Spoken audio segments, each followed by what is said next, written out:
What are you the god of again? Welcome to God of Crits.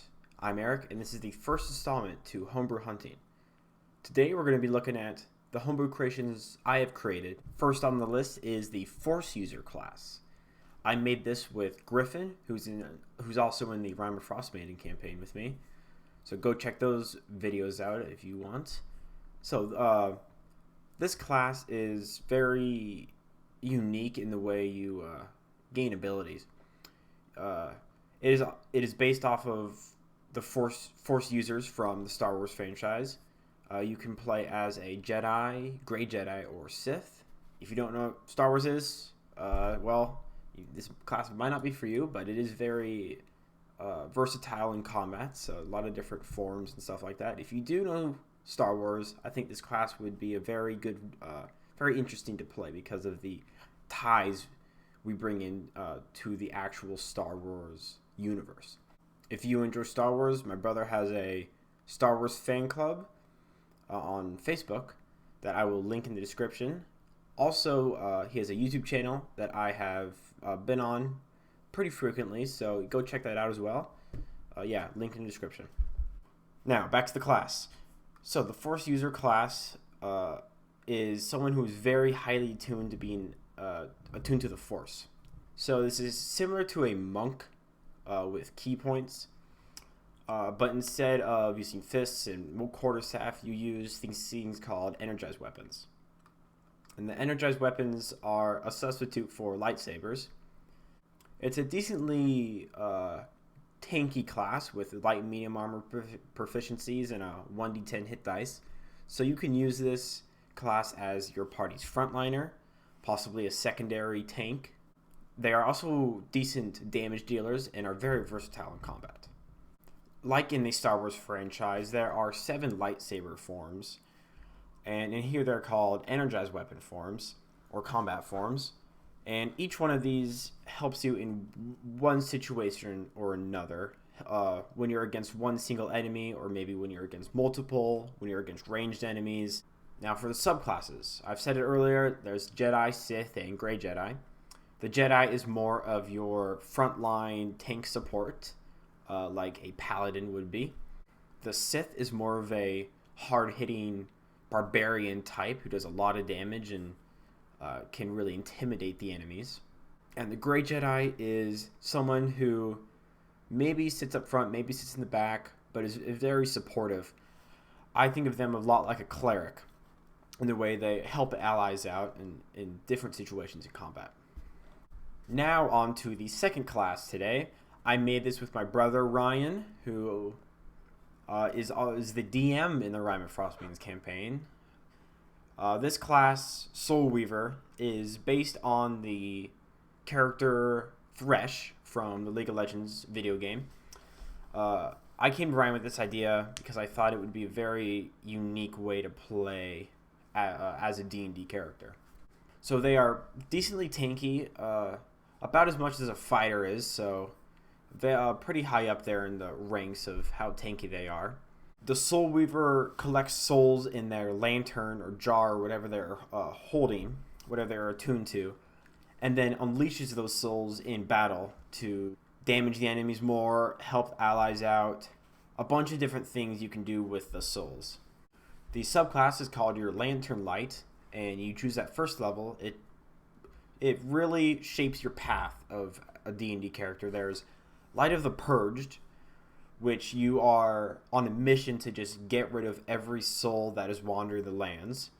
Then there is Light of the Damned, where you are trying to hunt or entrap all of the souls for your own self-benefit. And then there's Light of the Redeemed, where you are trying to release these souls in a usually a good manner. Each of those subclasses have a different specialty. The Light of the Purged is more of a support paladin in a way. Light of the Purge is mostly like Thresh in League of Legends. Light of the Damned is a very hard-hitting, more kind of like a fighter rogue, very fast and just do a lot of damage with a lot of attacks. The Light of the Redeemed is a archer healer, pretty much. Think of a ranger and a cleric and put them together. They have good healing and good range, which makes them perfect for the back line.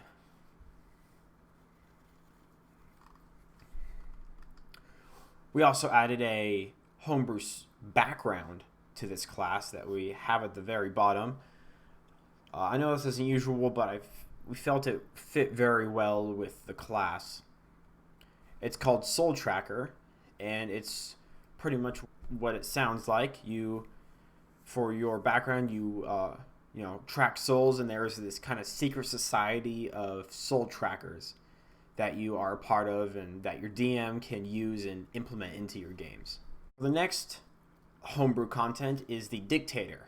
I created this subclass on my own. The subclass is for Warlock, and it is pretty much your patron is a dictator of some kingdom, some land. They could be a very magical, very powerful dictator, or they could be a very mundane dictator. Just some dictator that has a rule over people and possibly a tyrant for more of the evil warlocks. So with this subclass, you are almost climbing the ranks to become a dictator. You are following in the footpaths of your patron. You start out from being able to haggle people for better prices at shops to controlling whole crowds.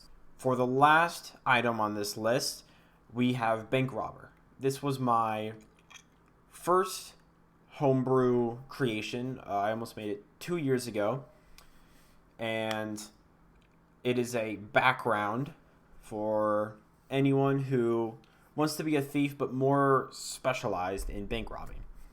Now there's 4 specialties to this background. There's Brute, Tactician, Explosives Expert, and Safecracker.